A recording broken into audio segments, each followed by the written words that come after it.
बिस्मिल्लाहिर्रहमानिर्रहीम। अस्सलाम वालेकुम नाजरीन, मैं हूं डॉक्टर नुमान अली और आपकी खिदमत में एक नए सेशन के साथ हाज़िर हूं। डेयरी फार्मिंग में फार्मर का जो मुनाफा है वो एक साल में एक बच्चा हासिल करना। अब इसको वो किस तरह एक साल में मैनेज करता है कि वो एक बच्चा हासिल कर सकता है या इसे वो डिले करता है, ये कुदरत के हाथ में है और इंसान के कुछ चीज़ें ऐसी हैं जो इंसान के अपने हाथ में भी हैं। उनमें बहुत सारी रीजंस हैं जिसकी वजह से ये बच्चा जो उसने एक साल में हासिल करना था वो लेट हो सकता है, जिसमें एक वजह ये भी है कि जो हीट डिटेक्शन है वो सही तरह डिटेक्ट ना हो पाना। जो हीट के आने पे जो जानवर अलामात शो करता है, अगर कुछ जानवर आपके वो लेट हो जाते हैं, उनकी हीट मिस हो जाती है, या कुछ जानवर ऐसे डिटेक्ट आप कर लेते हैं कि जो हीट में नहीं आए हुए थे, जो असल हीट में नहीं आए हुए थे, लेकिन आपने ये समझा है कि ये हीट में है और उनको आपने ब्रीडिंग भी करवा दी है। तो ब्रीडिंग पे जो आपने आर्टिफिशियल इंसेमिनेशन किसी डॉक्टर से करवानी है, किसी इंसेमिनेटर से करवानी है, तो उस पे भी आपकी कास्ट आई, वो भी जाया हुआ और जानवर असल में हीट में नहीं था और आपने उसे इंसेमिनेट करवा दिया। फिर आपने कुछ अरसा वेट किया जानवर का कि ये हीट में आए। इस तरह आपका टाइम भी वेस्ट हुआ, आपके जानवर के ऊपर पैसे भी वेस्ट हुए और जो बच्चा, जो फार्मर की इनकम, जो आउटकम था, जो जिसने एक साल में आना था, वो बच्चा भी लेट हो गया। तो जो हीट के साइंस हैं, जो अलामात हैं, उनको समझना बहुत ज्यादा जरूरी है। उसके बाद दूसरे नंबर पे आगे चलेंगे, जो कि इंशाल्लाह हमारा नेक्स्ट वीडियो में टॉपिक होगा कि जो बेस्ट टाइम है आर्टिफिशियल इंसेमिनेशन का, जो टीका रखवाने का सही वक्त है, या जानवर को मेल जानवर से, बच्चे से, कट्टे से लगवाने का जो सही वक्त है वो क्या है। क्योंकि अगर सही वक्त पे जानवर को क्रॉस नहीं करवाया जाएगा, सही वक्त पे जानवर को टीका नहीं रखवाया जाएगा, तो वो जानवर प्रेग्नेंट नहीं होगा। तो इस तरह ये जो फिर बच्चा आने का टाइम है, बच्चा देने का टाइम है, उसका दुरानिया फिर बढ़ जाएगा।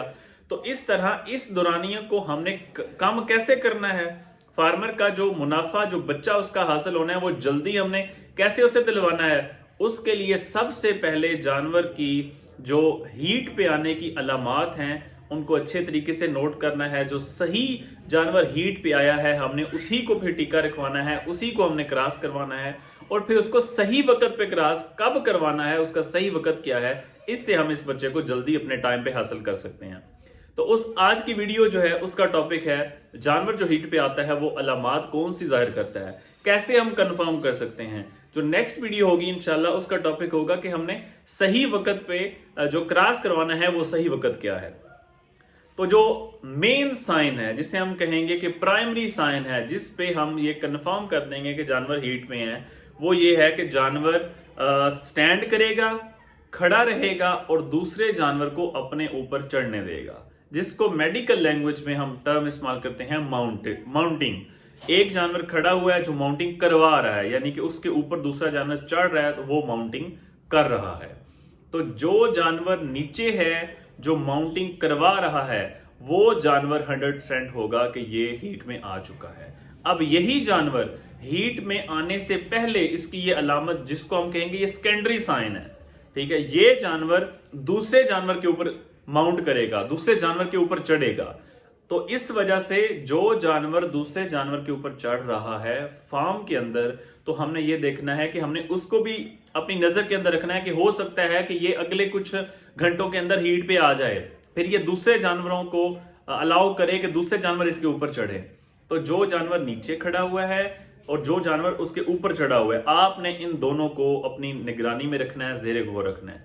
जो जानवर नीचे है उसका फारशोर है, यकीनन वो हीट के अंदर है। जो ऊपर चढ़ रहा है हो सकता है, जरूरी नहीं है, वो वाला जानवर कंफ्यूजन के अंदर हो सकता है कि वो कुछ घंटों के बाद वो भी हीट साइन शो करे, दूसरे जानवर को अपने ऊपर चढ़ने दे।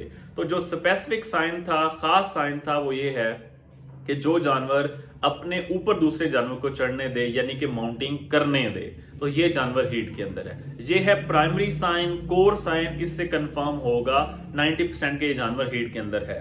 उसके बाद जो दूसरा साइन है, अब ये एक था प्राइमरी साइन, अब बाकी जो साइंस हैं, जो बाकी अलामात हैं, वो इसको सपोर्ट करेंगी, वो कंफर्म अलामात नहीं है, वो पहले वाले अलामात को सपोर्ट करेंगी, तब वो जानवर हीट के अंदर हम कहेंगे कि ये 100% हीट के अंदर है। अब वो अलामात सेकेंडरी कौन सी हैं? उनमें से एक अलामत ये है कि जानवर म्यूकस डिस्चार्ज करेगा।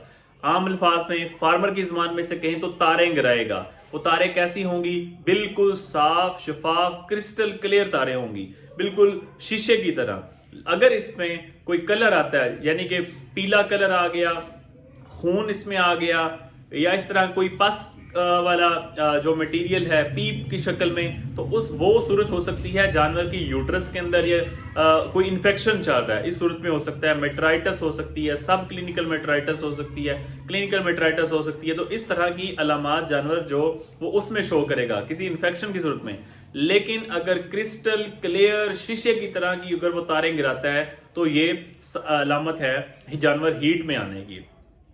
दूसरे नंबर पे जो अलामत सपोर्ट करेगी वो होगी जो वल्वा है, जो नेचुरल जो आर्गन है, जो ओपनिंग है रिप्रोडक्टिव, उसको हम कहेंगे वल्वा। वो रेड होगा, सुर्ख होगा। जहां से जानवर ने क्रॉस करना है, जहां से जानवर पेशाब करता है, वो जगह सुर्ख होगी, सूजी होगी, सोजश उसे हुई होगी। तीसरे नंबर पे जो अलामत है, जानवर अलर्ट होगा। बाकी जो जानवर हैं वो सही तरीके से खाएंगे पिएंगे अपना नॉर्मल।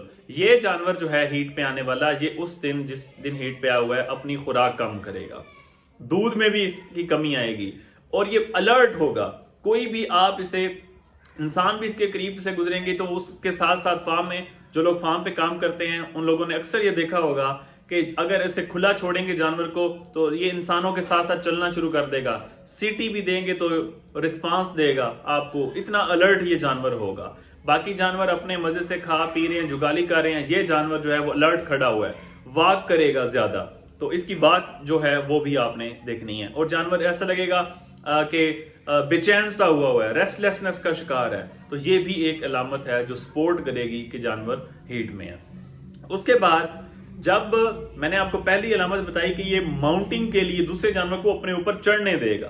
अब जब दूसरा जानवर इसके ऊपर चढ़ेगा तो इसका जो रंप का एरिया है, जो पुठ का एरिया है, जो पिछली टांगों के ऊपर वाला हिस्सा है, उसके ऊपर दूसरे जानवरों के चढ़ने के निशान होंगे।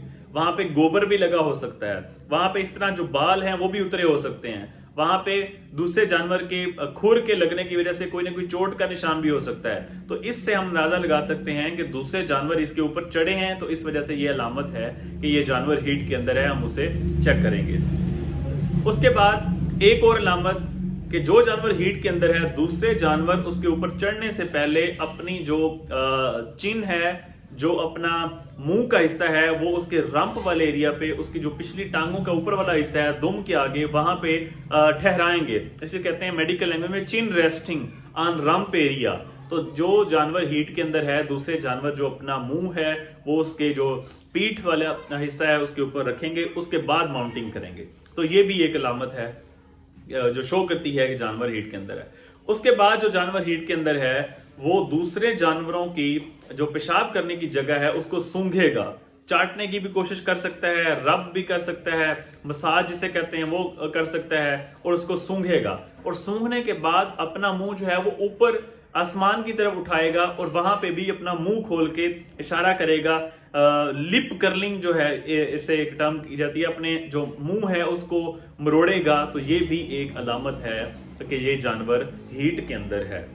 उसके बाद मैंने जो पहली बात बताई कि जो जानवर हीट के अंदर होगा वो खाए पिएगा कम, ठीक है, और दूध देने वाला अगर जानवर है वो रूटीन में दूध दे रहा है तो उस दिन वो दूध कम कर देगा, अचानक उस दिन दूध कम करेगा। ये अलामत आपने देखनी है। इस वजह से जो अक्सर जो फार्म होते हैं उन पे जो मिल्किंग वाला एरिया होता है वहां पे मिलकर जो है वो भी ये निशानदेही करते हैं कि ये जानवर हीट के अंदर है, क्योंकि इसने आज दूध कम दिया है, रूटीन से बहुत ज्यादा दूध कम दे देगा। तो ये भी एक अलामत है कि जानवर हीट के अंदर आया हुआ है। उसके बाद एक और अलामत जो कि अक्सर हीट गुजरने के बाद जाहिर होती है, जिसे हम कहते हैं मेटिस्ट्रस ब्लीडिंग। तो अक्सर लोग ये क्लेम करते हैं, डॉक्टर्स को बुलाते हैं अपने पास जानवर को चेक करने के लिए कि जानवर की रहम में से खून आ रहा है, ठीक है, खून वाला कोई मटेरियल आ रहा है। तो चेक करने में पता चलता है ये जानवर 2-3 दिन पहले हीट पे आ चुका है। अगर जानवर हीट पे आया हुआ है तो उसके 2-3 दिन बाद अगर वो खून वाला कोई मवाद निकालता है अपनी रहम से तो ये नॉर्मल है, ये निकालेगा जानवर तो नॉर्मल है। इस बात से आपने परेशान नहीं होना। ये बात इस तरफ भी निशानदेही नहीं करती कि ये जानवर अगर आपने क्रॉस करवाया तो वो प्रेग्नेंट हुआ है या नहीं हुआ।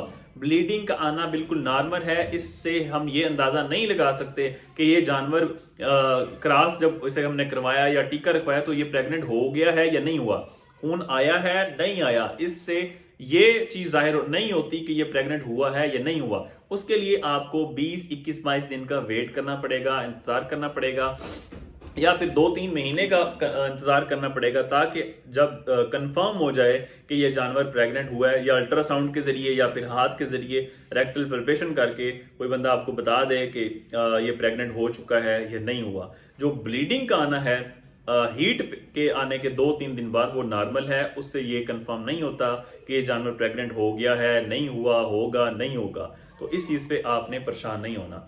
तो ये थी कुछ अलामात, ये जितनी भी बाकी मैंने सारी अलामात बताई हैं, जिसमें खुराक ना खाना, दूध का एक दिन के लिए वक्फा कर देना, जो तारे हैं उनका आना, ठीक है, और जानवर रेस्टलेसनेस का शिकार हो जाता है, जानवर बेचैन हो जाता है और आवाजें निकालता है, बेलोइंग जिसे कहते हैं मेडिकल लैंग्वेज पे, जानवर बहुत ज्यादा आवाजें निकालेगा, बेचैन रहेगा। बाकी जानवर बैठे हैं, खा पी रहे हैं, जुगाली कर रहे हैं, लेकिन ये जानवर चल फिर रहा है बाकी जानवरों के साथ। ये सारी जितनी अलामात मैंने आपको बताई हैं, और जो जेनेटेलिया है, जो जानवर का वल्वा है, पेशाब करने की जगह वो रेड हो जाएगी, सुर्ख हो जाएगी, सोजिश का शिकार हो जाएगी। तो ये जितनी भी अलामात मैंने आपको बताई हैं, ये सारी सेकेंडरी अलामात हैं। ये सारी सेकेंडरी अलामात हैं। जो मेन अथेंटिक अलामत है वो है कि जानवर अपने ऊपर दूसरे जानवर को चढ़ने देगा, स्टैंडिंग हीट जिसे कहा जाता है, ये है मेन अलामत। इस पे आपने जाना है कि अब जानवर कंफर्म। बाकी सारे स्पोर्टिंग साइंस हैं, सेकेंडरी साइंस हैं, वो स्पोर्ट जब सारे इनमें से सारे साइंस हो सकता है कि जानवर शो ना करे, कुछ अलामात शो करेगा। एक जानवर इनमें से कुछ अलामात शो करेगा, सारी अलामात एक ही जानवर शो नहीं करेगा। अगर जानवर कमजोर है, खुराक की कमी का शिकार है, तो हो सकता है वो इनमें से कुछ साइंस सिर्फ शो करे। इस वजह से उन्हीं कुछ साइंस को हमने डिटेक्ट करना है।